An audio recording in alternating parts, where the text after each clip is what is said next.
Love it. Scott's been around this world in the ham world for eons. It's been 18 years for you and me. It's been eons. And we put your birth and date and death date and everything in the site so everybody knows. But, anyway, and Scott's going to talk to us about setting up portable radio systems. So take it away, sir. Yeah, portable packages. So more recently, so I left Microsoft in 2000, and I started a boat company, which I don't usually talk about because it was a really bad idea. I had some fun at the time, but anyway, but then I went to work with Snohomish County Emergency Management and eventually became their communications coordinator. So I do communications for Snohomish County Emergency Management. And Eric is one of our volunteers in our ACS team and helps out with is one of the instructors for the ACES materials, all that stuff with one of the developers. And so he brought some toys as well, but let's see if I can make this work right. So one of the things I noticed way back when was, especially with a focus on emergency communications, making your system useful and portable. There's no reason that necessarily has to be entirely fixed, right? You can have a radio system that's usable as a base unit and still can be removed and taken somewhere. If you have enough gear, that's great. But if you don't, you can actually make that one radio system, multifunction and be able to take it with you if you want to just kind of go on the road, or if you actually have to bug out or if you want to go help with an event, you can take that thing with you and not just use a regular handheld. So some of the issues that we have to look at are capabilities. It's super easy to, this is a problem that I have. It's super easy to design something that's incredibly sophisticated and has all kinds of functionality, and then it's big and heavy, like that one right there. We took the elevator up. Because I looked at those stairs and I'm like, I am not carrying that thing upstairs. That was largely made out of spare parts, but they were kind of big and heavy, and but it does a lot of stuff. We'll talk about that later. And of course, ease of deployment and use. There are you can certainly put a bunch of stuff in a bag or a tub, just throw a bunch of stuff in a tub, and then you have to get the radio out and get the cables out and the power supply out and maybe a little stand and then your notebook and blah blah blah, and you spend 10 minutes setting it all up. Or you can have it all just plugged in and ready to go, and you literally plug in a power cord and an antenna and you're good to go. So it's more difficult to make it like instantly deployable, but it's also a lot nicer to use that way, and you're more likely to use it that way.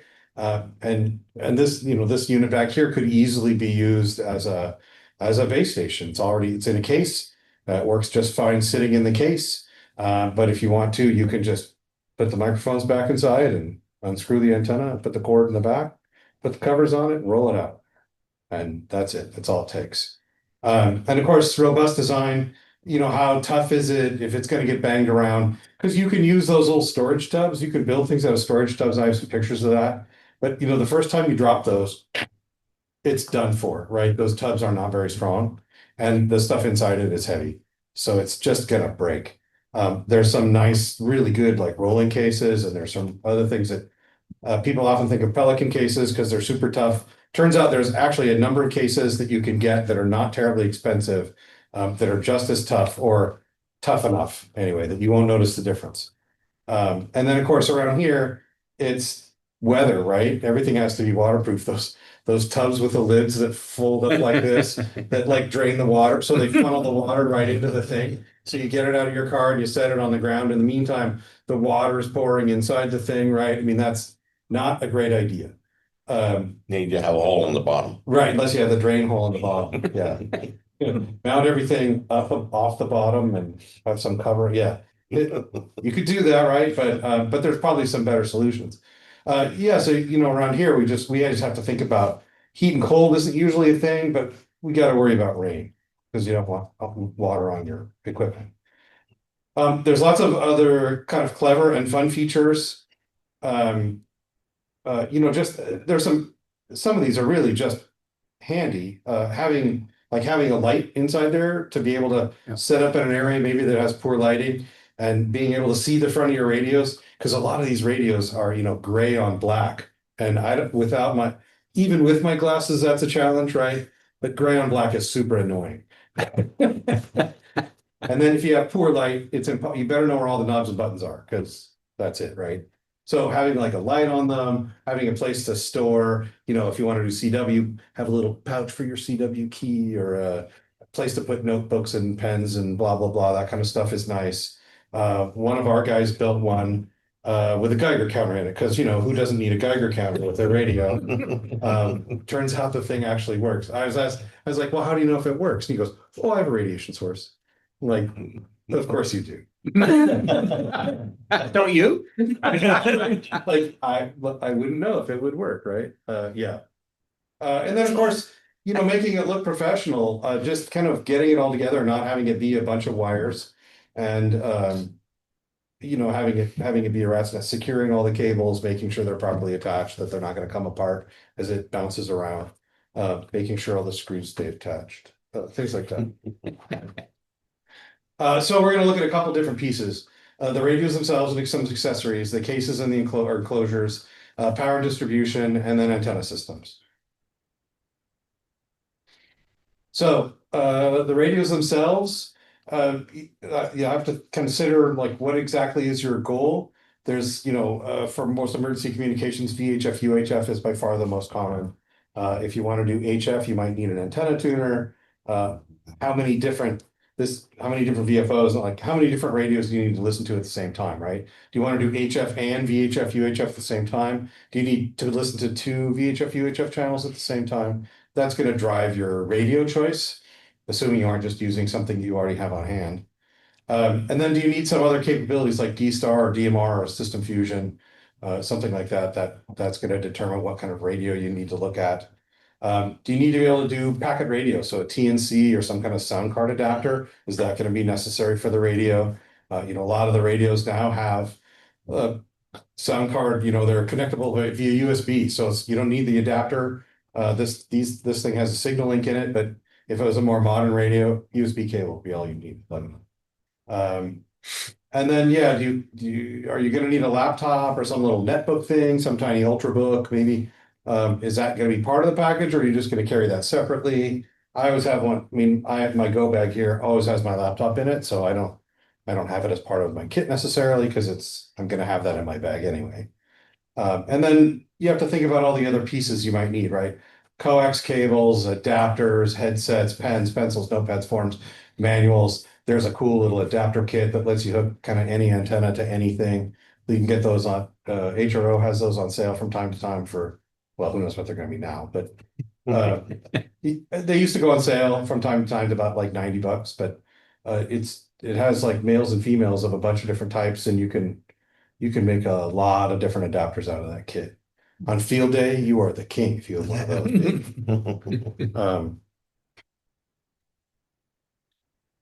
those. So there's a lot of really tiny radios that are inherently portable. These QRP rigs, right? The Yaesu FT818, the Xiegu G90. You can see there the Yaesu 6 watts, the Xiegu is 20 watts. There's the ICOM IC705. The Xiegu, I think, is HF only. The Yaesu is 160 through 70 centimeters. The ICOM is also 160 through 70 centimeters. It'll do 5 watts on its internal battery and 10 watts if you give it 12 volts from another source. The Elecraft K3 or the KX is HF and 6 meters, and they have that bolt-on pan adapter. You can get the pan adapter for it as a separate component, and they have the cool little paddles and stuff. But it starts getting bigger, obviously, and that's a really good picture because all the cables are kind of tucked behind it, so you don't see that it's Yeah. it's there's a fair number of cables involved in that configuration. But I have an old FT817 and an ICOM 705. I'm super impressed with having the pan adapter and stuff is pretty nice. It's very nice. Plus there's a cool iPad application for the 705 this guy in Germany wrote that lets you, the 705 has Wi-Fi built into it, Bluetooth and Wi-Fi. The iPad connects over Wi-Fi directly to the radio and will remotely control the radio. And Nice. last summer, I put up a little buddy stick. I just wanted to play with the app, really. We put up a buddy stick and I was doing FT8. It's built into the app. So I put in all the exchange information and then CQ. The radio's sitting over on the bench on the other side. I'm sitting at a picnic table under an umbrella and CQ, and then it makes a contact and I'm like, log it, CQ. It's like really tough amateur radio operation with the iPad. Anyway, it's pretty cool. And of course, there's plenty of other larger radios. The one we have in here is a Yaesu 897. It's an older radio that has a battery pack in it. That with that battery pack, I don't think we don't have the battery pack in it, but No. it had an internal bay for a battery pack, and then it would do 20 watts with that big old battery pack. And if you plug it into a regular power supply, it'll do 100 watts. So that's what's in that case there. But it's also fairly large because it has a big empty bay in the belly of it that's missing. Missing it's a battery. So there's a bunch of case and enclosure options. Pelican is the one everybody knows. Pelican bought Storm Case. If you don't know the difference, Storm cases are nicer. They have a little Black casers and a yeah, and then the Apache one, I think, yeah, there it is. The Storm cases are now owned by Pelican. The Pelicans have the standard latches on the front. And some of them, especially the larger ones, when they get heating and cooling, they can get really hard to open, like really hard to open. And the Storm cases have a little push button and it's just releases. So they're nice. And you can lock them down. Seahorse has the same thing. The other nice thing about Seahorse, as opposed to Pelican and Storm case, usually those only come in 1 or 2 colors in any given size. You can get black and tan or black and green or something like that. The Seahorse cases come in a myriad of colors. They're much cheaper cases. You can buy them right on Amazon. They're super easy to come by. So it makes it easy if you want to color code stuff. I was gonna bring, I put a little portable radio in like their smallest case, which cost me $20 for a pretty nice plastic case. The smallest one came in like a safety orange and pink. I figured I'd stick with the safety orange and not challenge my manhood. It's pretty visible and it's nice and compact. It's very distinct and I have a little what is that thing? It's a little tiny Anytone that puts out 25 watts, and I power it with a Ryobi battery, like a Ryobi tool battery, an 18-volt battery, and a little power supply that drops it, little buck converter that converts it to 12 volts, 13.8 volts. Anyway, all fits in this tiny little case for $20. So that's pretty cool. And then the Apache cases are from Harbor Freight. Now they have a bunch of different sizes and colors. So they're a pretty good deal, and it's nice because they're local, so it makes it super easy. You could take all your crap to the Harbor Freight and see which case it fits in, right? Instead of having to guess. Because I have a few extra cases that I bought, and like, oh yeah, this isn't going to fit in that case, or at least not the way I was hoping. I was surprised. I was pleasant. I bought an Apache and I thought, well, how's it going to hold up? It's good. Good case. It's a nice Totally case. fine. Yeah, I wouldn't hesitate for a second. Yeah, don't get caught up with the Pelican name, right? I'm not, at this point, I'm not particularly enamored with Pelican. I mean, I got some surplus cases from the state. We paid like $8 a piece for them because they held night vision goggles for the National Guard. Who was the provides the ones that Vetco has, the yellow and the black case? Do you remember who those guys are? I've used theirs and I've had really good luck with them. There's some Pelicans are available in yellow, and they could very well be. Yeah, if you can get Pelicans surplus, they're a really good deal, right? But they even have like the Seahorse cases. I don't think the Apache cases have it, but the Seahorse cases have like the little purge valve, so they do the pressurization problem. They deal with pressurization if you're going to fly with it or something like that. They'll even do that. Yeah. Does it have one? Yeah. Okay. Right below the carry handle. Yeah, so even that, and they'll lock. They've got the little tabs, so you can put you can put a little padlock on it if you want. All that stuff. They all have that. So there's really no specific advantage to Pelican I mean, from our standpoint, I suppose. If you're a traveling salesman or you've got some crazy, multi-$1,000 piece of equipment that you're hauling around in it, then sure, you can certainly justify the extra expense of the collection. There's also these portable music rack cases. That's kind of what this thing is. I forget who makes it now. Is that a gator? It could be a Gator case. It's either Gator or SKB. I forgot. But it's they have 19-inch rack rails, and you can buy rack shelves that go in there. The nice thing about that is, for example, everything is mounted on a 2U rack shelf. So that rack is 4 inches high. One rack unit is about 2 inches. It's like 1 7/8 inches. So that's 4 times 1 7/8 inches. I'm not doing that math. So that's so it's so it's about 8 inches tall in there. And then we mounted everything to the rack, the shelf rather. So 4 screws and that whole shelf comes out, and there's nothing attached to the case. So we can work on it, one side or the other, because everything is mounted to the shelf. And so it's pretty easy to disassemble 4 screws. The shelf that you used in there, do you get the one that's really well ventilated so you have a better chance of the screws fitting and stuff in? Yeah, so you can always drill new holes. Yeah. But if you get the ventilated shells with the slots in them, it's super easy. Yeah. You can almost always find some way to line your thing up so that it matches holes that are already there, right? So you don't even have to drill holes. Yeah.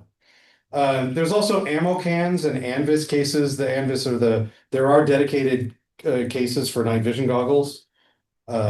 And that's the Anvis cases. Ammo cans are, Eric's got a plastic ammo can there, a dry box, whatever you want to call it. Yeah. Plastic tubs, again, they do work, but they're not super robust. Toolboxes, I've seen some kits like in this style, the Milwaukee rolling things or Ryobi. There's a few companies that make like rolling toolboxes. And the nice thing about those, of course, they come with wheels. And the larger ones of these other ones all come with wheels, but toolboxes, virtually like any kind of a thing like that size, you're gonna put a bunch of steel tools in there, right? So it's gonna have wheels, and it can handle, you can put a battery in there and it'd be all fine. There's some video game cases I've seen where the video game goes in, and they have spaces for the controllers, and a lot of those are a fantastic size for a radio and a power supply and maybe an antenna tuner. Those are. And they probably still have spaces for coaxes and all that stuff inside there. And I've seen some other like open top toolboxes, like they look more like doctor cases or something, right? Where the tops open up like a clamshell. And Well, the one that you had us using at Plain, the good old fashioned standard rectangular. toolbox. Yeah, Craftsman tool. was that your? Did you think of that, or did you steal that fair and No, I square? totally stole that from somebody. Okay, because Yeah. that worked pretty I darn thought it good. was brilliant when I saw it. I'm like, oh, that's so, and I stared at it forever. And Yeah. there were a couple things that I thought I could do better than his case. Yeah, Uh, so it's a regular 20-inch metal 20-inch toolbox. Craftsman You're toolbox. standing on end. Yep. And he has 3 shelves in there, and a radio on each of the 3 shelves. Yep. No, it worked So great. they're 1/4-inch. I just got some 1/4-inch aluminum channel, and then bought a bunch of 1/4-inch hardboard. And so the radios are mounted on these little hardboard shelves that slide right in on those channels, and it'll hold 3 radios and a power supply in the bottom. Yep. That was And fabulous. yeah, and I have a little gooseneck US. I bought the rig runner with we'll talk about power here in a minute, but it's the rig runner with USB ports, and I have a little USB gooseneck light that you can put in there, and that does a pretty nice job of illuminating the radios. And Yep. Anyway, You remember that one, don't you? yeah, so lots of those things are there's a lot of options to make this stuff work. It's especially now. So you can see Oh, yeah. here's a few, right? There's there's the one kind of in the middle, that orange one in the middle, that's the little seahorse case. And you see the Ryobi battery there on the right. And that's an Anytone like 775. It's a 25-watt dual band radio. It runs pretty nice. I can run 25 watts off that battery, no problem. Underneath the radio is a little power supply, a little buck converter for it to make 12 volts. And I've got the little mic hanger there, and my template is stuck to the back of the box, so I know what channel is what. And there's a BNC connector in the top, so I can hook up whatever antenna to it. And I have a little pouch that has a couple little adapters in it, so I can go to a PL 259, an SO 238. so I can hook up a real antenna to it if I want. And then we can't see, well, not really anyway, is up underneath the lid, on the inside of that lid, I got 1-inch copper tape to use as a You were little, still talking about the one with the the one anytone in the in? middle here, Okay. yeah. There's 1-inch copper tape that goes around the inside of the lid to give me a little ground plane for the antenna. Oh, okay. Yeah, and it works shockingly well, actually. These other ones aren't mine, but you can see, there's a pretty good sized tub on the right there. The only thing about that is, well, it looks like it has wheels, but that thing's got to be pretty heavy. Those look like Motorola radios in there. In fact, that's a little gateway on the. Let me, if I point to it with the mouse. Oh yeah. So there's 3 radios in here. It looks weird on my screen. Oh, come on. There's 3 radios here. I've got I don't know how to make the users move. Anyway, the thing in the lower right there is a gateway, so they can be patched. And then here's another. This looks like one of our kits. I brought one of ours here. This is an older version of it, but it's got a power supply and a little bracket with an Anytone radio. And then we have a bunch of cables to hook it to kind of anything. And we have a bunch of these as cache radios. And then this is somebody with a D700 and a GPS and blah, blah, blah. They mounted it all on a plate on a clamshell style machine. But this D700 head is interesting because it's detached and you can adjust the angle and you can potentially remove it out of that case. It's nice. This clamshell style I'm not a super fan of because it's hard to get a good angle on the radio. Because usually you want to look at it straight, right? And it's if you can get it angled up, okay. This I got it at just the right angle. It's just big enough. Works pretty good. The nice thing is of course they lock and they're watertight. Is that panel on the bottom, on the lower left, is that removable?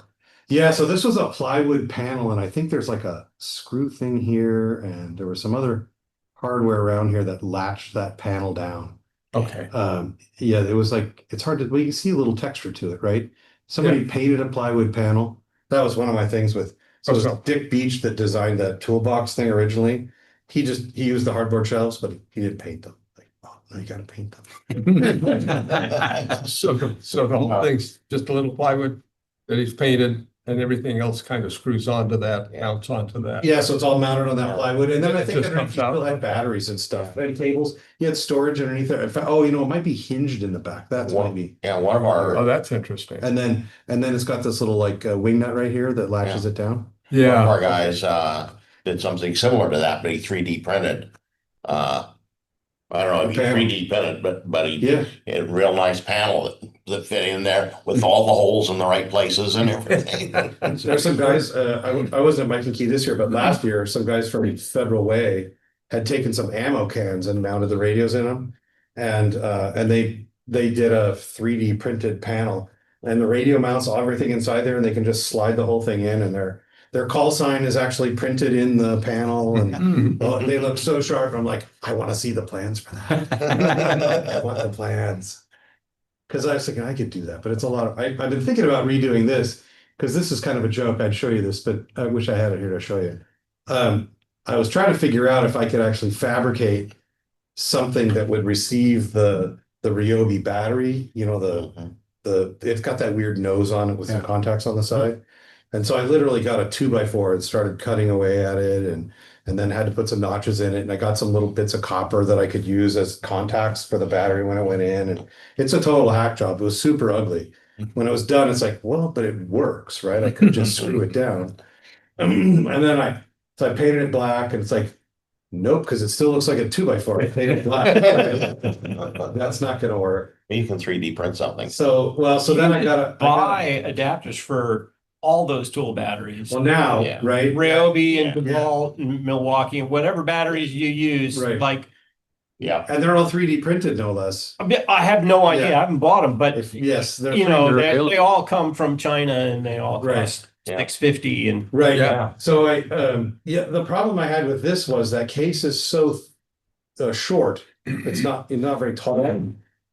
So if the adapter has a bottom, that reduces the height of the battery, the size of the battery I can put in there, and it limited my capacity pretty substantially because I couldn't find one that would let the battery drop all the way through to the bottom of the case. Ah. So that's why I was like, I'll just make my own, and then You gotta switch to DeWalt batteries. Then you don't have that nose sticking out. DeWalt or Milwaukee was a better choice if I was to make them from scratch. Yes, actually, DeWalt has the best deal on both new and aftermarket battery. I did a bunch of charts, comparing, cost per watt, of Uh-huh. the different vendors, both their OEM batteries and the aftermarket batteries, and it's DeWalt. DeWalt is the one, huh? Plus, Okay. plus they're rectangular instead of this goofball shape, so it would have been way easier to do a DeWalt. Did Lynn tell you his experiences with batteries? He was perusing Marketplace or something one day and there was a lawnmower there for sale and he thought, oh, maybe I'll take a look at it. And they only wanted $50 for the lawnmower, electric lawnmower. So he said, I don't think the lawnmower works really good, but it came with 4 new batteries. So he didn't care if the lawnmower worked. Yeah. Got a bunch of lithium batteries out of it. Yeah, yeah. So anyway, I ended up putting an ABS. I got a piece of ABS and trimmed it out to fit, and then I screwed that down on top of the 2x4. So the 2x4 is now buried under this reasonably nice looking ABS fence. It's not embarrassing anyway. But I keep, one of my goals is to just design a whole 3D printed one. I even bought the little contacts, the little stainless steel contacts that push on Mhm. that they use, and so I have a whole baggie of those, and it's a goal, but I haven't done it because it works, so it's hard to justify. So here's the case you're seeing here. There's these portable music rack cases. Yeah, they're SKB, Gator, GRC, Eurolight, TKL. There's a bunch of companies that make them. If you go to any music store, you can find them. Of course, they're available on Amazon. They're pretty easy to come by, and they come with in various ruggednesses. Some of them are really designed for roadies to be tossing around in the back of a van and unsecured and with very expensive equipment in it, and others are relatively thin just to kind of provide protection. They're still better than the totes, but they're not necessarily super rugged. But you can get these crazy ones that are like vinyl over wood or something like that. That's and I think they're actually a pretty reasonable price. A lot of them have wheels on them, so you can load them up and roll them around. You can get double ones that have like it's case inside a case and they're shock mounted. So you can get, and those get expensive, but the other kind of fun thing is you can buy these rack rails. You can see the holes there. Those are a specific pattern on those rails. And you can buy those rack rails separately. And then if you want to make a box, like a wooden box or whatever, or if you have another box and you want to turn it into something like this, you can just buy these steel rails and screw them in.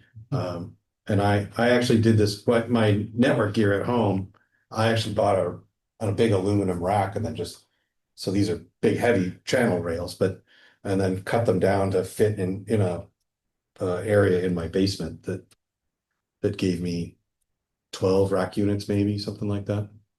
Just enough. So this is a 10 or 12 rack unit case over here. This one is not very thick, but that's a full D-Star repeater stack there. It's it's not full. It's 1.2 gig data, DD mode, and a UHF DV mode repeater, plus the controller, plus the power supply, plus the cans, all that stuff, like an entire repeater basically in that case with some handles. I bought it because it's the biggest thing I could fit in the back of my car. So it's car portable. Here you can see, here's another one. Here's a Yaesu, the 897 in there. Here's a tuner, power supply, and another manual antenna tuner, watt meter. There's some Malenko thing. I can't see what that is. Looks like a 235. Kind of does look series. like that, doesn't it? Yeah. Yeah, because Yaesu would have everything but that. So this would give you all the bands up to 70 centimeters. This is a power distribution system. I don't know if you've seen these things, but these are kind of interesting. These knobs up here are not actually knobs. They're lights. And I don't know if you can see here, right next to it, it says pull, and you pull those out and they shine down on the surface of the case.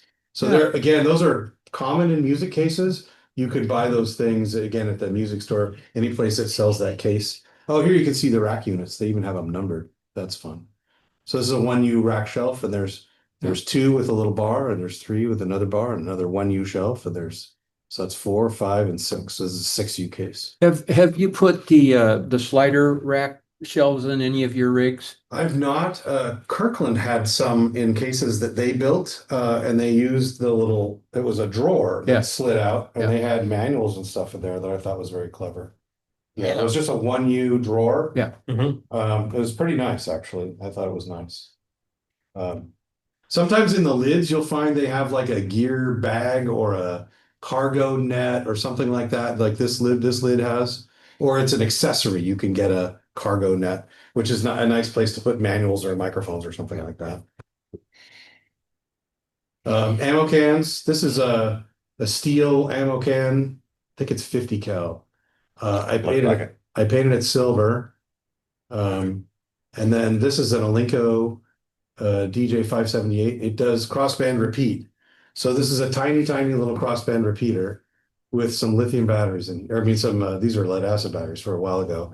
And there's a telescoping, I have a telescoping and mag mount antenna that like will just stick to the lid. That's it retracted, but it'll extend, up to full half wave. And it does a shockingly good job. And I put a BNC connector here and a PL259, and I can switch which one's active on the inside. So I can hook it to a bigger antenna if I want, right? Or just use this little BNC thing with a mag mount. And you can literally just drop it somewhere and extend the antenna and boom, crossband repeat. And with a fair amount of battery capacity. The fun thing about the Alinco, it wasn't so fun when I used it as my radio, is they had a metal belt clip on the back. And they use that as the heat sink for the finals in there. Yep. So if you talk too long at 5 watts, you have to put the radio down. Yep. Because it starts to get painful. But it made it easy to heat sink to the metal case. So I just ran the screws through the case, and it attaches the radio and provides a nice metal surface for it to sink to the whole lid. There's also the plastic cans. In fact, is that the one you have here? Yeah, right? that's Ours. Or is that? that's not No, mine, that but isn't it's the same case. It is the same. It's a fluke storage box. So, I was gonna say, you didn't have the big old screws in the back there like that. No, that looks an awful lot like mine, but no, it's not. Yeah, I was gonna say, I don't know where I got that picture. And then, so anyway, those ammo can solutions, even the GAP plastic ones, the dry boxes, West Marine sells dry boxes, they're all gasketed. There's not very many sizes available, but they're pretty rugged. I mean, well, the orange dry box there, those things they're really tough. Mhm. And it's a little harder to mount to them because especially if you want to try to keep it watertight, Mhm. right? Because you almost always have to make a penetration through the side. I noticed the person that built that one had exactly the same problem I have. If you look at the top of the lid there's two things there. Those are holes because the radio mounted like that, the two lower knobs stick up too high, so it had drill holes. Oh, in them. no. I see. File the knobs down. Make sure it runs, yeah. Yeah, And then somebody put a whole bunch of lead acid batteries in that thing just as a big power supply. Boat anchor. I So thought that has got to be. That's a heavy weight box. to keep a tripod from tipping, is that? Yeah, right. I also noticed that that's not actually how you auto wire a set of batteries in parallel, but Right. Yeah. It's but the one nice thing about the dry boxes generally is they have a nice big plastic handle. yeah. And the ammo cans, can you see here? Yeah. Yeah, there's That handle there, that thing is horrible. Yeah. It's terrible. And I can't imagine if it was actually full of ammo. It No. would be so heavy. Yeah. And that handle, I mean, you have to be some 20-year-old kid to pump that thing around, right? Yeah. I wasn't in the army, Yeah. but I can imagine humping those things around is Yeah. not fun. Mine I've originally built with a lead acid battery in it because I didn't want to spend the money on Until- lithium, but I carried it on 2 different events. And that was it. The second one, absolutely, I'm getting a lithium battery. That was it. Yeah. Yeah. Let's see here. Oh yeah, so there's that green one there, these plastic tubs, right? Has a hinged lid. So at least it's a solid piece. So it should be relatively waterproof. but they're not very strong and it's a little difficult to mount. Again, you've got to have a bunch of penetration generally. This looks like he's mounted everything. It looks like a piece of plywood here on the bottom Well, of the picture. that's So, a pissed off spider in that one. right, I mean, it's a jumble. Yeah. Mhm. I think this radio is actually mounted to the back of the case. Or these two maybe, but then this stuff's mounted to a piece of plywood. Hmm. They're just a little awkward. You almost have to make something inside. Like this one has a little shelf. He's mounted to a shelf. That looks- Well, he made two rails basically, right? And then the radios slide in on the shelf. That's pretty nice. Hmm. But you have a lot of penetrations, right? That you have to Yep. worry about leaking if it's, they're not supposed to be, I wouldn't plan for it to be submersible necessarily, right? But more holes are more holes. So yeah, so here's my toolbox. Yeah, so the one thing that's interesting is the plastic boxes, all these plastic tubs, boxes, whatever, the sides are tapered because they're injection molded, right? Yeah. So in order to come out of the mold, they can't have vertical sides. They have to be tapered so that they can pop them back out. Metal boxes are not that way. They have perfectly vertical sides. So the mounting options are a little simpler. You do have to create some internal frame. In this case, I just riveted these 1/4 inch channels to it. And you can see the little power supply or rig runner there on the bottom with the 2 USB ports tied to that Electro power Nice supply. handle on there for carrying it around. Yeah, it's got a pretty nice soft handle. And then I put, so there's Dick's actually there, KC7MNG. That's his original design. And then the one on the right is mine. What kind of weight are you thinking is there? Well, the radios are probably 6-8 pounds a piece. Yeah. So It's not bad. it's, the thing's probably 30-40 35, pounds, 40 right? pounds. It's not terrible, right? But again, at least it's, it's fairly heavy. You don't want to go hump it too far, but it does have a nice handle. Yeah. So that helps. You're not gonna do summits on the air with that. Yeah. I definitely would not want to, but it's very compact. The only problem I have is this is the deepest one I can find. That was one big bird. So it's, ICOM radios in particular tend to be short and deep. So, the ICOM 800, 880, those are like the only ones that'll fit in there. All the other ICOM radios are too deep to fit in that case. You can't close the lid down. Okay. Sorry if we're distracted. A couple of ultralights just flew by. Oh, Yeah. Parachute ultralights. so again, here's some more toolboxes. You can see the little scissory types or the little, these guys here with the smaller toolboxes. Some of these are kind of fun. I mean, there's some wheels on this thing. Wow. Right. So here's a video game case. This is what I was talking about. See, the Yaesu 897 is on the top there. That's a pretty good sized rig, and there's still extra space. And the little pockets down below are designed for controllers, but they're pretty good size. They're pretty generous. And then you've got the little mesh gear bag there that you can put, bits and pieces and connectors and whatever else in. And they come in both hard and soft cases. Most do open like this, though. There's some tactical cases. This company called TACCOM makes these tactical cases. They have sliding sides, so you can accommodate potentially more than one radio or a taller radio in there. You can see, looks like those two are configured just a little bit differently. And then they sell all this stuff in pieces, so you could get like the basic frame with the bail on the bottom. And then they sell a lid, so the top one can have a lid if you want, or not. They also sell like a little handheld bracket that goes up there that you can set your handhelds up on top and clip in. They have the little nylon, it's super sophisticated riveted nylon strap on the side as a handle. But they work and they protect the radio. They're obviously not waterproof in any way, but they do protect the radio. And they can be a bugger to mount the radios into Yeah. because there's no room for fat fingers. Oh yeah, no, it's Oh, pretty yeah. tight in there, Yeah. right? Yes, that's certainly true. And I happen to have that iPortable rack system. It's my RVGO radio, Yeah. and I love it. It's there. You can see that it has armored corners. I mean, that thing is rugged. And they put the speaker in there and the power supply, so you've got the cigarette lighter and all that stuff, and then you just mount your radio in there. And it's got a little shelf. They have a little tiny shelf. It's a little tiny rack system. Yeah, With 10-inch, if I remember little right. tiny shelf. Yeah. Yeah. And there's several versions of the iPortable. I have the Yeah. iPortable 2 version of that, and I've been using it in my RV for years, and I love it.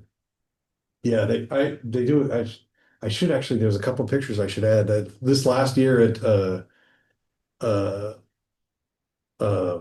Orlando, there were two people. There's a couple. There's a woman and her daughters that actually make these cases like that look a lot like this iPortable system, but they do a bunch of different types of radios and HF radios. They have ones that'll fit HF radios, the whole thing. And I think it's kind of hilarious. So like at Orlando and some of these other shows, I suspect they'll be at Dayton here in a couple of weeks too. It's kind of fun to see, the mom and the daughters are there in the booth. And they know everything about those cases and all the different radios and how they all get mounted. It's very impressive. Nice. So,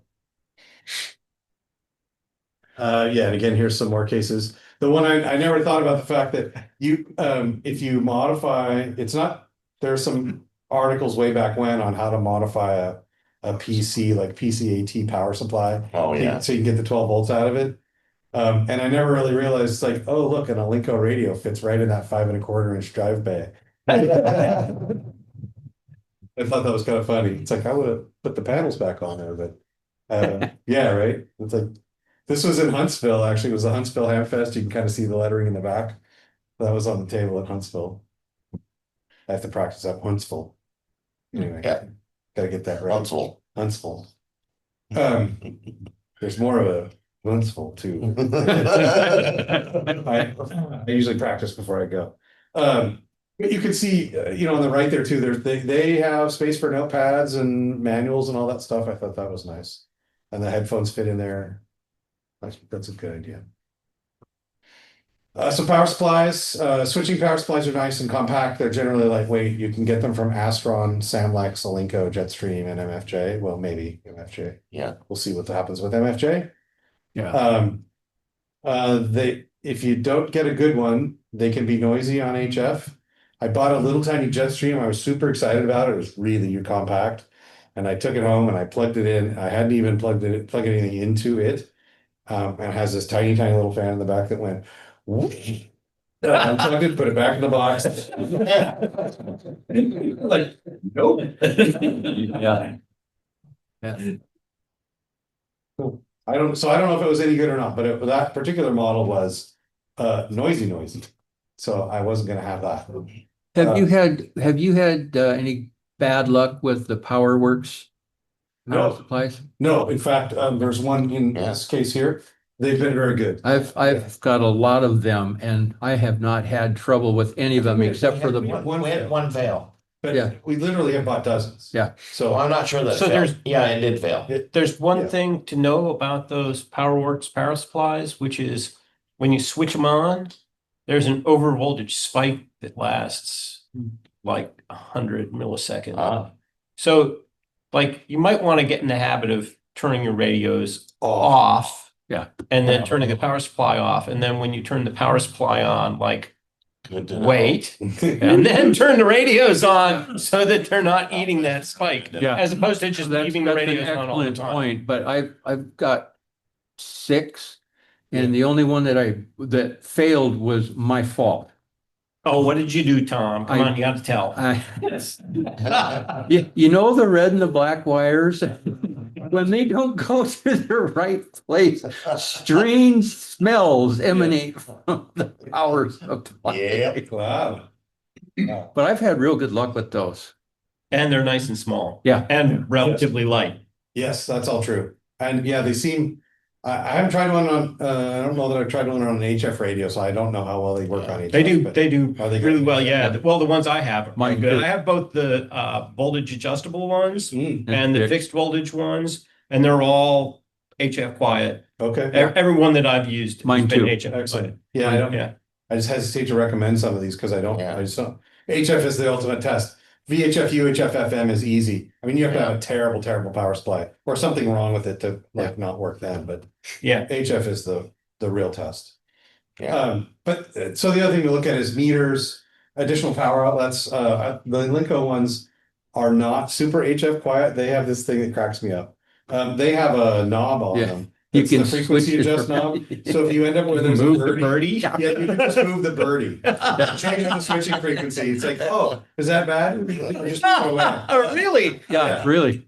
That's a hoot. The I other- love it. The other one, the Samlex are really nice power supplies, but I hate that funky connector system they have on those things. Yeah, it's a little, Oh, hard, a little hard to connect. The weird, Yeah. the weird binding post thing? Yeah. Yeah. I don't Yeah. like that. I saw somebody made a Anderson power adapter for those. I was gonna say, I just bought Yaesu FD891 and it has those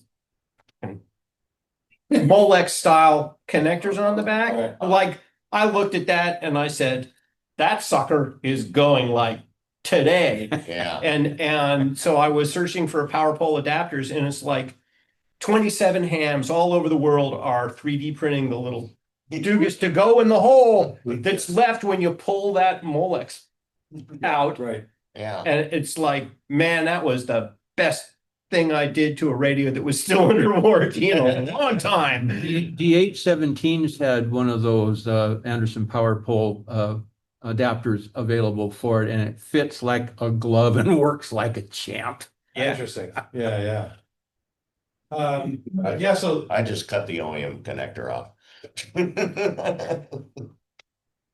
Yeah, I was leaving one, but I'll still add power poles. So you have both options. there you go. So lead acid, we already talked a little bit about, their well, one good thing about lead acids is you can often get them for free because they come out of power, UPSs or something like that. Medical equipment will often use them for backup, things like that. And those guys have a very rigid schedule about swapping things out. Yes. So if you know anybody that works in the medical equipment community, you can often get, those 7 amp hour Yeah. lead acids for True. nothing. And they're only like 2 years old and they've barely been used. And anyway, but if you're going to buy one new, I would say spend the money and buy a lithium battery. Yeah. They are by far the better deal. They're the Yeah. cost now, the cost premium. I think it's a little unfortunate the way they rate them, because if you look at the discharge curve on a lead acid battery, by the time it gets down to an unusable voltage below 12 volts there, well, I should preface this with, if you check your radio specs, I can guarantee you, it says 13.8 volts plus or minus either 10 or 15%, right? So when you get down to 11.8 or so, you're out of spec. Yep. It may continue to work. You're not going to have as much power. Weird things might happen. Blah, blah, blah. So just for it's like, I don't care. I'm not running it there. So, and lead acid batteries get there at about half of their rated capacity. They're at 11.9, 11.8 volts. Yep. So you can only use 50% of their rated capacity. Lithium batteries start off a little higher, plus they tend to have a relatively flat discharge curve until it fails. Yep. So you can get about 80% of their rated capacity before you get to the point where it's unusable. Yep. So that means you have to buy, if you're going to compare apples to apples, you're going to have to buy a larger lead acid battery than you would have to buy a lithium battery to get the same capacity. And so you're talking about even more weight and more expense. The lithium is not going to be that much more money. Yeah. And you've got way more charge cycles. It's easy to deal with Yeah. because they usually have a battery management system inside the battery to keep you from doing anything stupid, like hooking it up backwards or over discharging it. You can't flatten a lithium battery because the battery management system will simply turn it off. So it's a much better deal. And for a long time, Bioenno was the king, but now there's all these other, like with Rhenology, I just believe, came out with a lithium ion. I'm sure. Yeah. Energy, And- yeah. Yeah. LI time And is, you got one Yeah. recently. It was pretty cheap and pretty yeah, decent. LI time is the brand that I got. Yeah. I'm very pleased with that Most battery. of them are made by the same company. Yeah, exactly. Yeah. Yes. Yeah, but different specs. Not, And- don't and- just get any and- old lithium and- battery. No, So make sure if it's you're really lithium ion interested- phosphate. Yeah. If you're really interested in the differences, go look at Will Prowse's channel. He's like a solar guy, but he does battery teardowns. Mhm. And like he takes the battery, tests it for capacity, tests it for, charging cutoff below freezing and all of this stuff. Mhm. Then once he's done all of that, he just saws the box open. You get to see what's inside. And some of them are like, yeah, that looks really good. And LI Time is one of the ones that looks pretty good. And some of them are like, oh my God, I don't want to hook. I don't even want this in my house. Right, it should be It's outside just like, yeah, you really don't. Because when you think about it, think about it. 1 million joules, stick of dynamite, Yeah. Yeah, 100 amp hour, 12-volt battery. Do the math. yeah, It's not, it's like yeah. there's a scary amount of energy in those batteries. Yep. So Yep. Yeah, so those lithium iron phosphate batteries are really nice. There's a number of pretty reasonable sources. I got a pretty nice 20 amp hour one that's not too bad, not too big. It's in a nice plastic case. And it has a couple different terminals on it and stuff. I'm pretty excited about using that with my 705. I bought Power Queen. It was recommended to me by somebody on the East Coast. They're called Power Queen. And I think I bought it direct. I didn't buy it through Amazon. And I got 24 amp combined wired up, and it's 13.8. Boom. And I used it, and it went like this eventually. Yeah, But I was impressed. Yeah. It took a little bit of wiring in my kit to get all the batteries. So I think it was 6 4 amps or 4 6 amps. I can't remember which one it was, but it 4 6 amps, and it works really well. And I have a trickle charger on it that was designed for it, and I have a solar charger on here, so I can just plug my panel in. Remember, I had that at Field. Yeah, you did, yeah. So here's a couple examples. I like the ones with meters. I just like having a meter. Yeah, In most cases, it doesn't cost. It's the same form factor. You just pay 20 extra bucks or something to get meters. I'm totally happy to pay the 20 bucks to get meters. There's some other fun things. The Astrons are usually pretty plain. The new ones have power poles on the back and binding posts. yeah. But they don't have cigarette lighters or but these other two had cigarette lighters. That's that tiny little. It was a 28 amp Jetstream. It was super small. I was super excited about it. You can see the banana jacks, and it had other binding posts in the back. I was like, great! Look at all this connectivity, and it's super tiny and And it's super also noisy. super loud. 400 dB Right? It's like, noise. No, that's what the model number is the dB of noise. yeah. Yeah, there you go. That's it's jet. They weren't kidding when they said Jetstream. It sounded like a little jet. You like our fan. Yeah. The Elenco's fun. You see there's it says noise offset on that knob. And that's the move the birdie knob. that's to move the birdie knob. Yeah. That's wild. It's funny. It's pretty quiet, but there are birdies, and but you I'm move them. being stupid here. What's the birdie reference? There's It's emitting RF on one frequency narrow band. So as you dial past it on the radio, Go. it gives you a little Nice. whistle. Yeah. so Okay, it's a You think you got a signal and, oh no, it's birdie. and it's a function of the switching frequency and the switching power supply. Okay, okay. So what that does is changes the switching frequency. So it just moves that.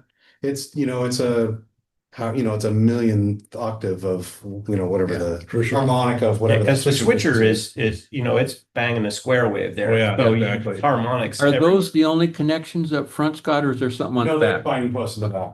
Yeah, and both the Elenco and the Astron have Okay. a binding post.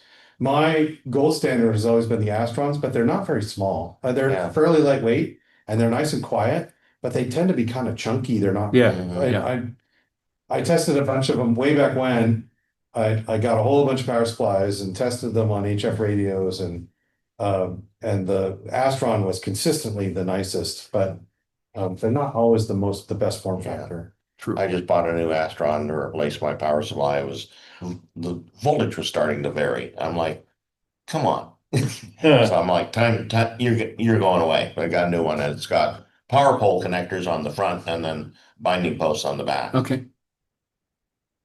So again, we talked already a little bit about batteries, right? Lead acid batteries are cheap and they're common. You can often get them for free. charging is simple. The either sealed lead acid or the absorbed glass mat batteries, AGM SLA batteries are best because they don't care about the position or anything. There's those Optima batteries or the sealed lead acid Are batteries. they any good? Yeah, I mean they're pretty rugged and they can deliver high currents and yeah. But they're lead acid batteries. They're Yeah, just yeah. expensive lead acid batteries, right? Yeah. So the lithiums are going to give you more power Yeah. per volume and weight. Their cost is a little higher. They need a more sophisticated charger, but you can get a lot more discharge. So they're not, the prices have been coming down dramatically. And at this point, I think it's hard to justify buying a new, if you had to buy a new lead acid battery, assuming you don't have some source for cheap ones, used ones or whatever, I would buy a lithium battery every time. There's little generators that are pretty nice, gas generators. Of course, the Hondas are pretty popular.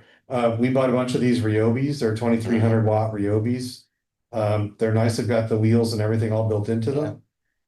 Wheel kits on them. They have a Bluetooth control, so you can check your load, Oh, how much how much fuel capacity is. Mhm. On the Hondas are nice generators, but if you want to know the fuel capacity, you have to like unscrew the lid and look inside, right? They don't even have a dipstick, right? You just have to see if it's wet still. Anyway, but the Ryobi will read it out for you on the little panel Okay. or in your app, and you get all cozy and tucked away at night. You can just hit the stop button and you don't have to get out and turn it off. Yeah. Yeah. The Nice. Hondas aren't too noisy though. Yeah, they're nice and quiet. They are. They're both nice and quiet. Dean and I set up on field day one year. He brought his 7300 and a little Honda generator, and we set up, and you hardly even notice the thing. We had it sitting off in the bushes. Yeah, if you can get it away or on the other side of a vehicle or something Yeah. right there, it's really hard to Yeah, tell in yeah. there. The other ones, these Goal Zero things, there's a bunch of these solar chargers, or sorry, solar generators is what they call them. And it's basically a box with a battery and an inverter and some other stuff in it. But it's the Goal Zero. We tried some other brands. What was the first one we had? They're pretty popular too. They Yeah. had really good reviews. I don't remember. The burn for us was they have a feature that does not work for us, which is if they detect they're not in use, if they have a minimal load, they'll just decide, well, you don't need them anymore, and it'll shut off. So I was trying to use them to run network gear, right? And I was thinking, oh, they're 1,000, 1,000 watt hours, and it should run forever. Well, no, but it doesn't. In about 6 hours, it decides there's not enough load there for it to stay awake, so it just shuts off like in the 6 hours. So then my network goes away. And I'm like, that's not gonna work. No. And we tried all kinds of things to trick it, like, well, how much load would keep it awake? And it turns out the more we added load, the longer it would stay on, but it will still shut off at some point. And like Jackery, that's the company. Jackery, yeah. So for a normal application, to be fair, they're a really good deal. It's a really solid product. They get really high ratings, but you have to touch them or something, or change the loads or something, or they'll just decide you're done and they'll save themselves. They're helping you out by saving your battery that you're not really using it. And I get it, but there's like, if there was just a way to like, can I turn that off? I don't want that. Auto power off on the menu, right? Turn it off, right? I don't want that auto power off thing. Yeah, we couldn't find any way to disable it, so I gave it to our drone guys, and they use it to charge their drone batteries.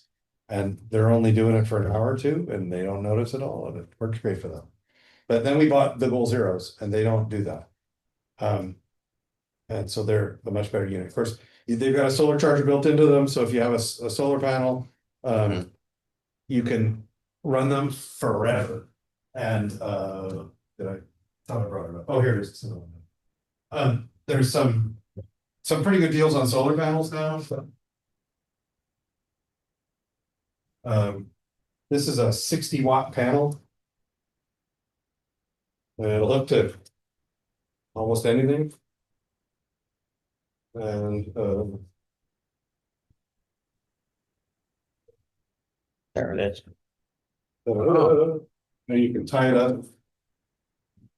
That flexible. Wow, Whoa, So there's a 60-watt panel, not bad. right? And they make larger ones now. This is about the biggest one I could find. At the time, you can see they got little grommets in the corner, right? So you can tie these things up and hang them up or spread them out on a stake them down, whatever you need to do so they don't blow away. I'm gonna be here for a while folding this thing back up. The map challenge. Right, yes, yes. and But you can get larger ones, and I first saw this because the Daniels repeaters, I don't know if you're familiar with those, but they're designed to be mountaintop, super low power repeaters. They sell a solar panel like this for their portable repeaters. They usually use them during fires and stuff, right? And I was thinking, oh, what a great little kit that is. And I asked, like, how much for that solar panel? It's like $3,500. Like, nope, I'm gonna find another source. And this was like $300. wow. And have you used that one enough to get a feel for how much you trust it? Yeah, it's fine. All of these panels, around here, they're rated for 60 watts, and on a sunny day in Washington, you might get half of that. Yeah. And on a not sunny day, you're not even gonna get that, just to be clear, right? Don't think that number is Gotcha. super helpful, but even if you're putting 30 watts back into your battery, Mhm. and again, you could probably do better if you were, again, on a sunny day and you positioned it perfectly and all that Sure. stuff, except that never. I mean, if you tried to like. You know that you're gonna spread it out on the roof of your car, right? Right, that's So that people don't step on it or something. Yeah, I mean. right. Yeah. So it's not gonna be an ideal location, right? But anyway, it's a one of pretty the nice system. one of the things that I discovered about my hard panels is the guy that finally decided that, you go to the back of the panel to plug your stuff in and you're fighting with the damn thing. And then this guy comes up with this swing out panel that Right. attaches to the top of the panel and it swings out and you can put stuff to it. Yeah, and so it's this one has- really This nice. one just has this pigtail and it comes with a Yeah. bunch of adapters here, right, to plug in. In fact, I think this is the Goal Zero plug. Yeah, this is the Goal Zero plug. So I can use this to plug into our Goal Zero and charge it up. Nice. Yeah, we switched to solar for our elk camp 3 years ago. We've never had to start that Honda generator. We always bring it in case something. And about every 2 hours, somebody runs out in the snow and just moves the panel a little bit. Right. Yeah, so just we have one of those fold ups. We have Sure. two of them like that. And boy, we're all LEDs in the tent and all the batteries are charged up. So Yeah, and yeah, Very cell good. phone. I mean, all this stuff is super low power. Yeah, right? So, exactly. yeah. I found that outfit that sells all the electronic lights and stuff at Puyallup. Mhm. I bought a huge, beautiful LED light because we used to run a 500-watt halogen. Oh, And when we turned that thing on, you could hear the generator. It's over 1,000 watts. Yeah. And so I bought that thing and we tried it before we had switched over and we turned it on and it didn't even do anything. And so we watch the meter now and we turn that outside light on. We're doing barbecues, food out in the fire, and it doesn't even drain anything. It's amazing. It just about puts the same light out as the 500 watt. right, for Yeah. a fraction of the power. Crazy. Yeah. Power distribution, obviously, everybody knows the West Mountain Radio Rig Runners. There's some knockoff versions with the power poles. Fuse blocks are for these portable kits. If you're not going to get into them, like if you want everything to stay connected, the trick with the power poles is you have to make you have to take some precautions to make sure everything stays connected. If you screw them down with rings, they're not going anywhere. Yeah. I like these panels because they're marine, so they're Yeah. like tin plated copper or stainless steel, so Yeah. they won't corrode. Yep. What is it? Who is it? It's Blue Sea Systems. That's it. Yeah. Blue Sea Systems is kind of the gold standard. Those guys are at Bellingham, but there's some knockoff ones too that are Yeah. nice. This one has the ground strip at the top there. Mhm. So you've got the hot and the common all on one block. You can buy them with just the hots if you want. And you can of course use barrier strips, but at this point, those are just so old and you just don't have the protections unless you get a cover on them.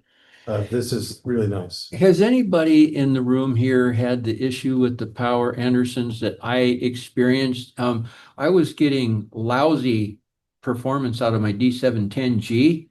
And I was going, what's going on here? And I unplugged it and I looked in there and the thing was full of dust and it was Oh. affecting the connectivity. Yeah. Have any of you guys run into that at all? I haven't yet. No, But that was- sounds like I will. So fuse holders are notorious for that. Yeah. They oxidize, right? Yeah, And if you pull the fuses out and just reinsert them, it causes it to rewipe yeah. and then everything's fine again. And good So, old a good quality #2 pencil eraser really does a nice job on Yeah, the yeah. legs of those things. I Yeah, bought so- some of those aftermarket power poles. I just wanted to see what they were like, Mhm. and they're fine as long as you're using them with their product.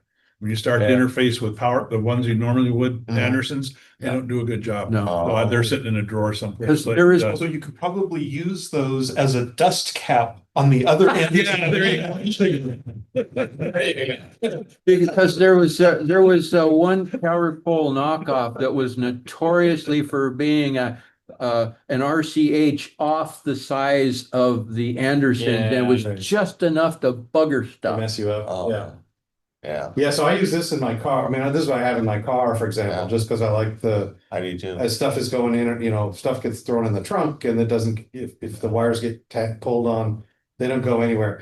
The nice thing is I still have on the last set of contacts an Anderson power pole pigtail, right? So I can plug something. I still have access to an Anderson power pole that I can plug whatever into without having to get in there. Did you get that particular one at West Marine? Oh, yeah. Okay, West Marine has them, Fishery Supply. okay. Amazon, Amazon has them, Oh, figures. and the Amazon knockoffs. has everything. yeah. And of course, yeah, everybody knows Anderson power poles, right? And all the versatile ways you can hook them up and the different styles of rig runners are available. And a lot of the solars, instead of side by side, do it, stack them so that you can't inadvertently hook. Accidentally do it, Yeah. yeah. Well, and Vetco actually has different colors too, which I thought was cool. So if you're doing different voltages or Yeah, something, yeah. you could, put a purple one on there and make it very clear that does not belong in that socket, right? No, that's a good point. Antennas and mounts. This is a VHF thing I did on a mountaintop. There's my U with my little Honda generator. Bigger's better, but of course, it's not very practical if you want to make it portable. How complicated is it going to be to set it up? Where can you mount it? All those kinds of things. There's some portable solutions. Of course, mag mount verticals are easy if you can come up with some steel. Larson sells this, what they call it, base station, well, tram 1465. Larson calls it the BSA kit, which is the base station adapter kit. And it's nothing more than an L bracket with an NMO connector and a PL259 and 4 little radios. So you can take the whip off your car and you can put it on this thing and then you mount it to a mast or whatever. If you are Same. lucky enough to have an aluminum telescoping pole, you don't need the BSA kit. The aluminum telescoping pole Good works enough. fine. Yeah. Okay. This one I thought was pretty funny. Somebody used one of those suction cups for doing like floors and stuff. Yep. They put a little bracket on the side of it. There's these masts, the mast kits. They're a little harder to come by now, but I recently one of our guys actually designed a tripod adapter for those. Yeah. So we can 3D print a tripod adapter because they're hard to find now. But so those masts just fit right in the base of it, makes a tripod, and then you can run more down the middle. And it does a really good job of holding things up. If it's not too high, you can just kind of weight that tripod adapter. If you go up higher, then you of course want to use the guy collars. There used to be tons of those at Puyallup. I didn't see one this year. Right? Yeah. No, they're very, yeah, I was kind of disappointed.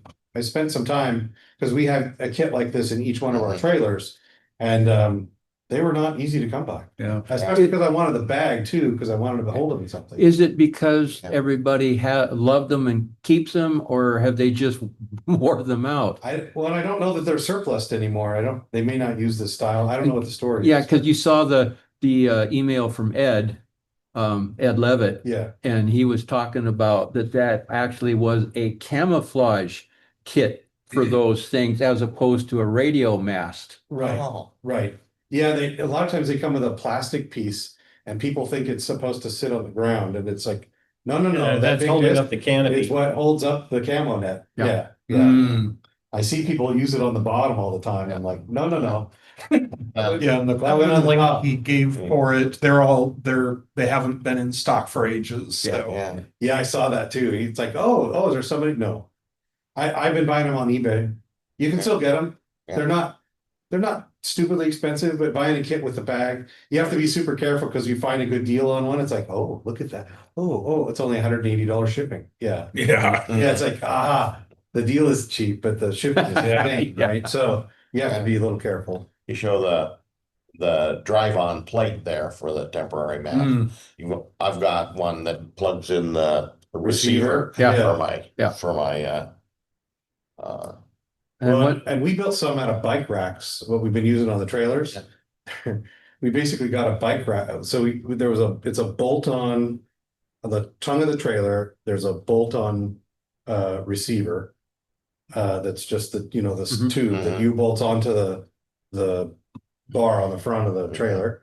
And then we got a bike rack and then just didn't put the arms on it and drilled some holes and mounted, they call them stage clamps. So they have a wing nut, so they just close. Sure. So you just set those thing in there, close the clamp, run the little bolt down. It's got a wing nut. That's it. It's done. And then you can just start stacking them up. Nice. And if you're using the receiver on the back of a vehicle, of course, it's not going anywhere. You know, right. One nice thing too is I discovered this with my Tar Heel antennas. I have the stainless steel mount for that, and they come with an anti-rattle screw.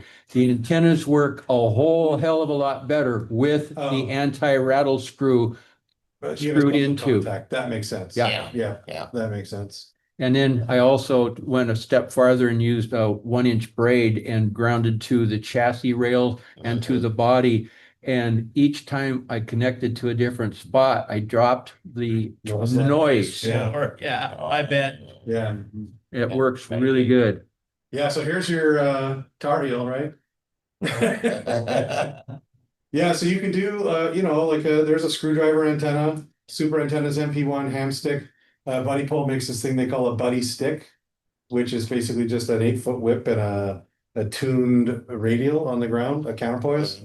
That worked shockingly well on FTA with my little 705. I put a system together last summer to do POTA, never got out. And I used the mini Tar Heel, the smaller guy, with a pretty good sized mag, put it in the middle of my Explorer and sat everything out behind it. And I use a 7000 in my kit. And I was shouting. And finally some guy from Texas came back and says, okay, you're coming through fine. And when I got my new rig, I went to put a mag mount on there and it fell off. I went, oh shoot, Fords are aluminum now. Yeah. Right. Random wires with or whip with a tuner is kind of ICOM solution. Yep. With their older AH4s. We're good. AH 730 or something like that. And ICOM makes a real nice folded dipole antenna. Is it the T2FD. It's a H710? Is that right? 710, AH 710. It damn works really nice, especially as a sloper. Yeah. Really nice. Yeah. This thing got crazy expensive. I don't know why. But it's kind of stupidly expensive. But it's a shockingly effective antenna, actually. Yep. It'll go all the way down to 80 meters, and it's a kind of a loaded vertical thing. It's got a counterpoise, but it's super small. The one thing I like about this over like the Buddy Pole is all of these shortened HF antennas have one limitation, which is they have very narrow bandwidth. So you have to retune them if you want to move it up and down the band. So in the case of the Buddy Pole, that means you got to bring it down and fiddle with it and send it back up and then test it, see if it's any good. And if not, you have to bring it back down and you fiddle with it and then you send it back up and you test it again and see if it's where you want. With this thing, the tuning is literally done with a hand crank at the bottom of the antenna. And it's got a little counter so your results are reproducible. And so it's easy enough if you want to change it, you don't have to disassemble it. You just run the little crank. And I think it actually performs a little better. So here's the Buddy Pole. Again, you can make them out of like ham stick dipoles. There's the solution like that. And then of course there's wired dipoles. which we have, well, in fact, look, I think in the bag here, we carry antennas and coaxes. So we have an off-center fed wire dipole for 80 meters.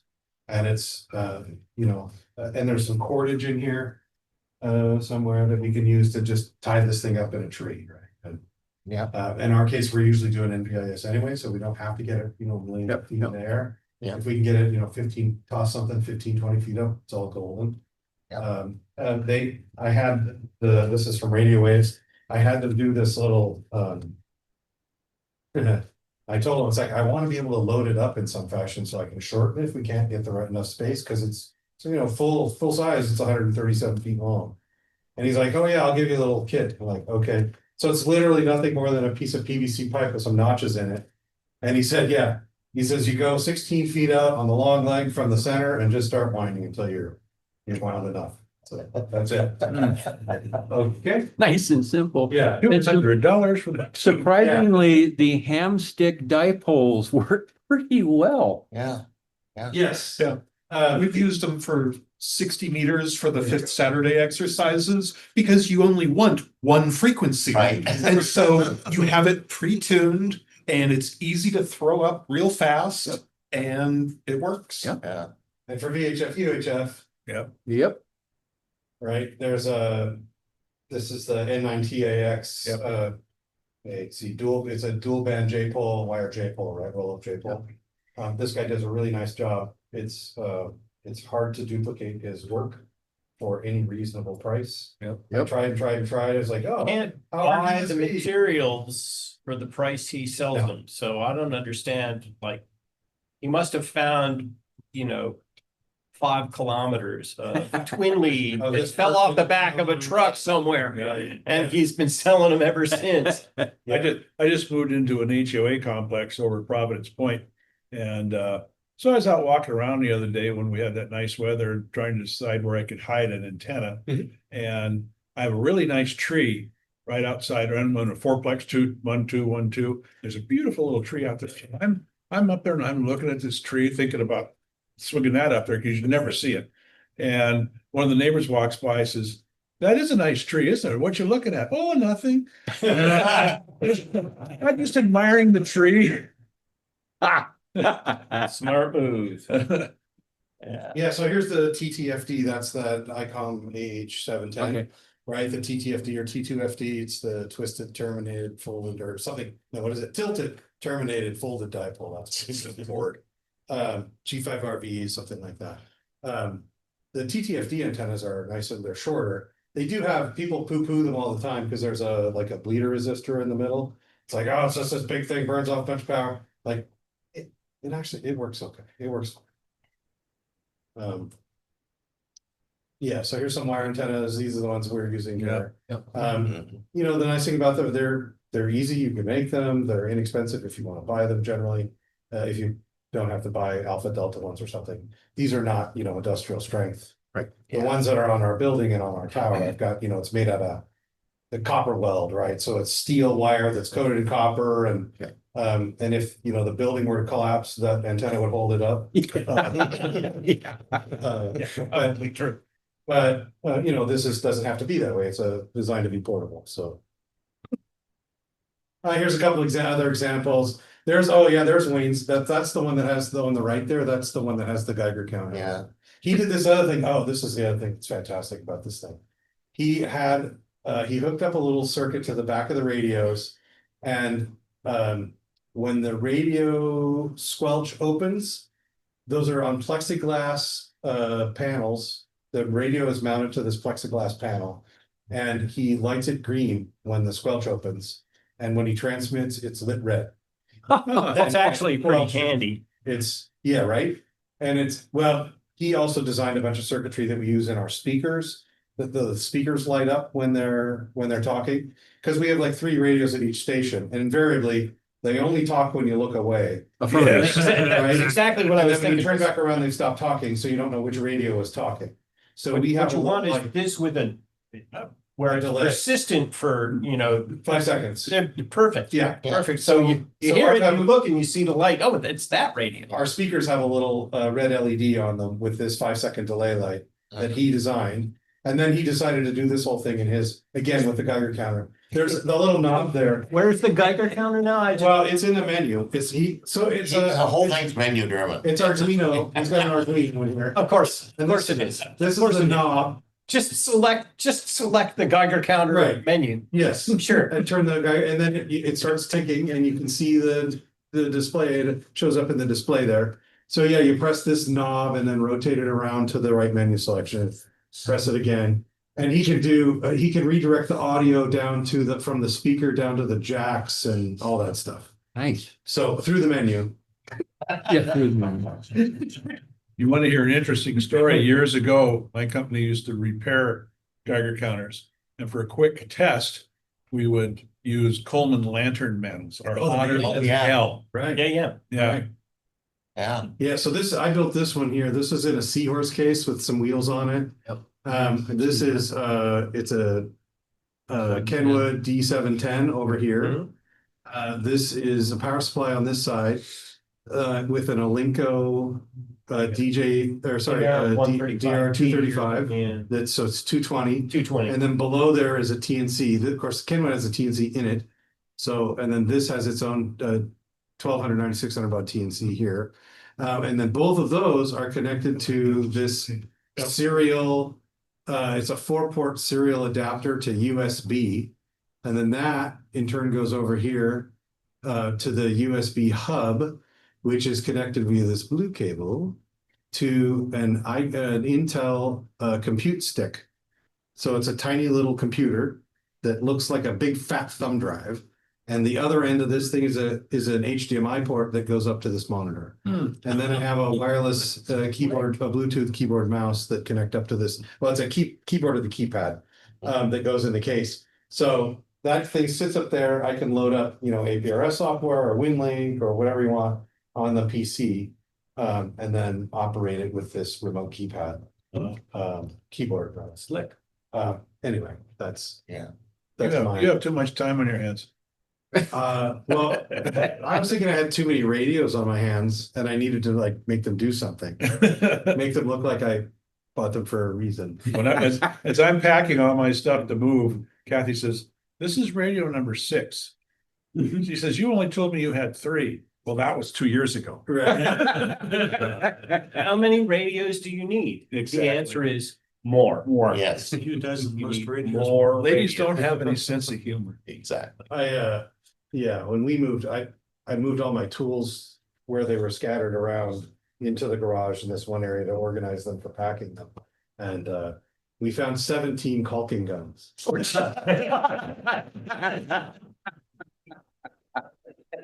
My buddy came over, was it Monday to help me do some work on the house, and he's like, he noticed that I already have 5 caulking guns, because I got rid of all of those, so I had to go buy new ones. Sure. And now I have 5 caulking guns, and they're just gun. They're not. You can get battery powered caulking guns. He was suggesting that. He goes, I am not shitting you. Yeah, And once you use one, you will never go back to the oka. That's what he was saying. Yeah. I'm You never sorry. have to stop when your hand cramps. Yeah. yeah. Yeah. He was pointing. He goes, but I think you have a problem already. So anyway, so here's some references. The one thing I wanted to point out is that very top one. That's our wa7dem.info website. That's our ACS page. And we have a lot of these things with far more detail posted on our website. Parts lists, photos. And yeah, building wiring diagrams, all that stuff. So I would, so 2 things. 1, I wanted to offer you the access to that. And 2, if you have a cool case that you would please write up, I would be happy to post it up there for other people to see it. Because I think this is a valuable repository of information. Surprisingly, Scott, my daughter gave me a little monitor stand that had adjustable leg height on it and stuff. And I discovered that you could put one of those PowerWorks power supplies on the bottom, and it was wide enough to have two radios, either an 8900 or a D710. Oh, yeah. And it's this little compact itty bitty thing that, and, you know, short power leads. It's Right. awesome. I use that one almost as much as I use the iPortable 2, just Yeah. because it's so handy. Right. And it's perforated, so you can find that combination of Perfect hole holes. for Yeah. mounting. Right. But, Yeah. you know, I never would have thought of that, but I stole it fair and square from somebody else who did it on YouTube. So it works great. Right. Actually, what's funny is that toolbox case, I've seen that show up on Pinterest. Really? Yeah, my black toolbox. And I'm always curious, you know, I've clicked on it to see, it's like, well, where does that go? Like, who's posting this? And it's like, it doesn't, it's just a picture by itself. So somebody posted up there. Like, Yeah.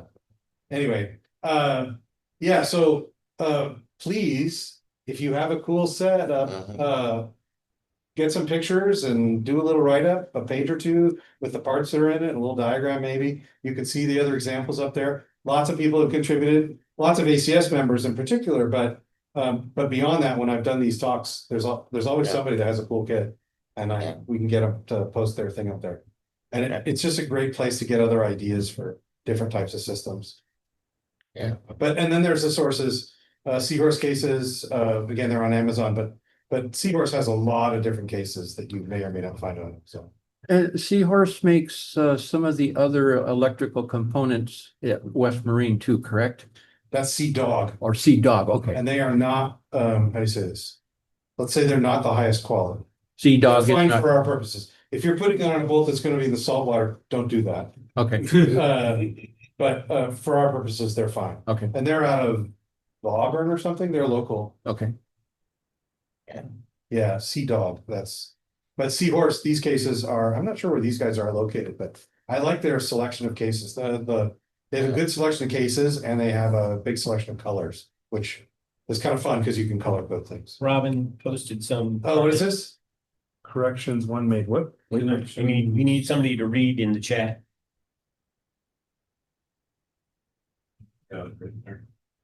Connections, one made in Texas. Oh, Connection cases. Oh, I'll have to check those out. Yeah, pay attention to what Rob says. She's got a lot of that island hopping experience under her belt. So listen to what she says.